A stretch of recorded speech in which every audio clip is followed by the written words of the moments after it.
When you feel anxious for no reason, there's a lot going on underneath the surface. Whether you feel overwhelmed by life or anxious about work or personal life, there are definitely some concrete things you can do to calm yourself fast. And that's what I'm going to give you in this video.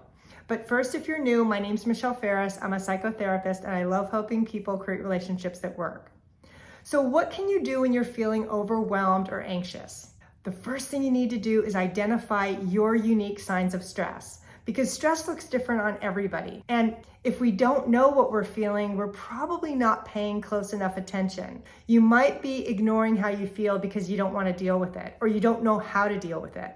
Or you might tell yourself, oh, I'm being too sensitive, I shouldn't be upset. And that's not true. You absolutely have a reason to be upset. So some common signs of stress might be rapid heart rate, muscle tension, negative thinking. The more you can pay attention to what those signs are, the more you're going to be closer to the solution. Because when you can name how you feel, you can change how you feel. So for instance, fear often feels like a pit in your stomach.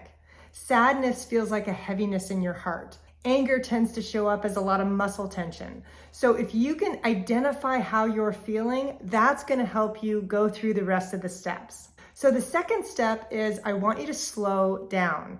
I know for me in my early 20s, when I was starting my recovery, I had a really hard time doing this. I would be running around my house doing 3 or 4 things at once, and I was super anxious all the time. But part of my own codependency recovery was learning how to slow my pace down. And if this is difficult for you, I want you to say yes in the comments because you're not alone.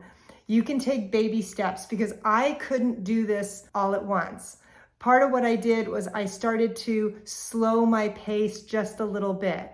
Instead of trying to do 4 things at once, I did 2 things at once because I wasn't ready to slow down long enough to be calm. It was a process for me. And if it's a process for you, that's totally okay. Baby steps still count. But being able to slow down was the best thing I could have ever done for myself, even though it took me a long time to do it. Because as you slow yourself down, you're going to start to pay attention to what's happening in your body. You're going to know what you feel and what you need. But if you're running around with your head cut off like me, you're not going to know how to deal with your overwhelm and feeling anxious. You're going to continue to feel anxious for no reason because you're not paying attention to yourself. And I tell you, this is a huge sign of self-esteem and self-care, because if you can start paying attention to how you feel, that's the best way you can start to honor your feelings and to manage them more effectively. Some simple ways to do this might be to focus on one thing at a time. Do less in the course of your day.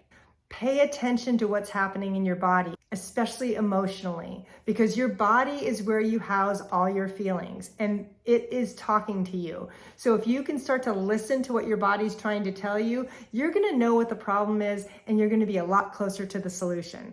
The best thing I ever did for myself was to start paying attention to my own emotion and learn how to handle that. So some easy ways to start handling your emotions by yourself is take a walk, start doing some journaling, call a friend for support. Those are some basic things you can do to start managing your emotions fast.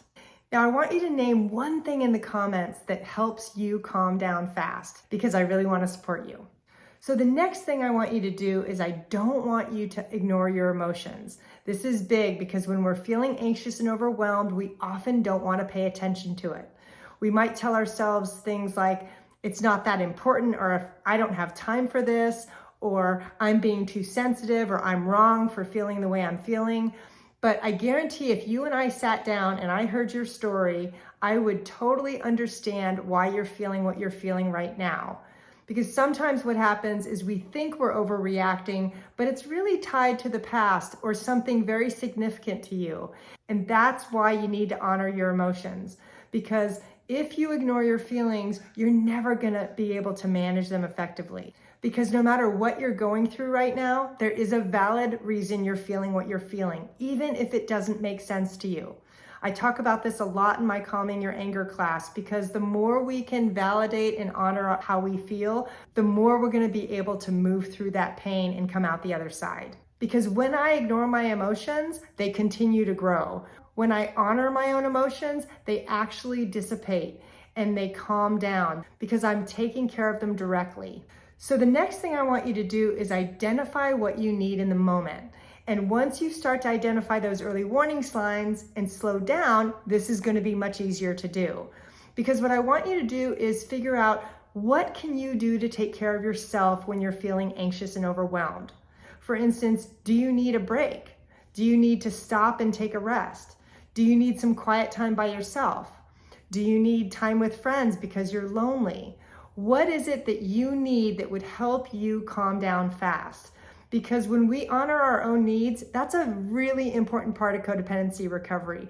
Because by honoring how you feel, that's going to also impact your self-esteem, because your needs count. And the more you honor your own needs, the better you're going to feel in the long run. Because identifying your needs is how you take care of yourself, and that helps increase self-esteem and make you realize that your needs matter. So the next thing I want you to do is stop pretending everything's fine. Because when we're feeling anxious and overwhelmed, it's usually because we're pretending to everybody else that we're okay when we're not. And that doesn't work very well, because what you're doing is you're denying your own experience, and that always leads to pain and more anxiety. So when someone asks you how you're doing, be honest. Say, you know what, I'm having a rough day. You don't have to cough up emotionally every trauma that you've been through, but what I want you to do is I want you to just be honest in that moment to say, you know what, yeah, I am having a little bit of a hard time today. Because what that's going to do is that's going to honor your own experience.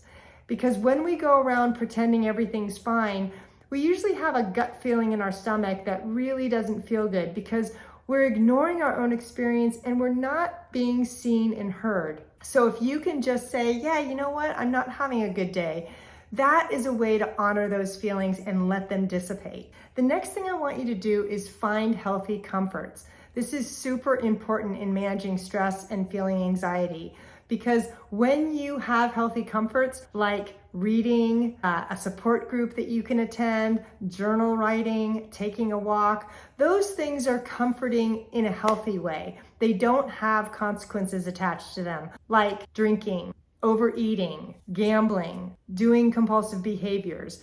Those are things that if you don't have healthy comforts, you're gonna end up developing unhealthy comforts, and I don't want that for you.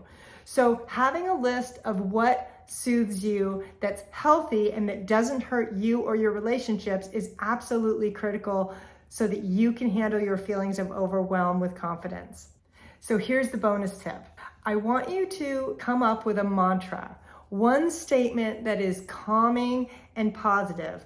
But here's the thing, it has to be something your brain is going to believe. It can't be a Pollyanna statement like everything's going to be okay, when in your gut you're like, no, it's not. Because if your brain rejects the thought, it's not going to work.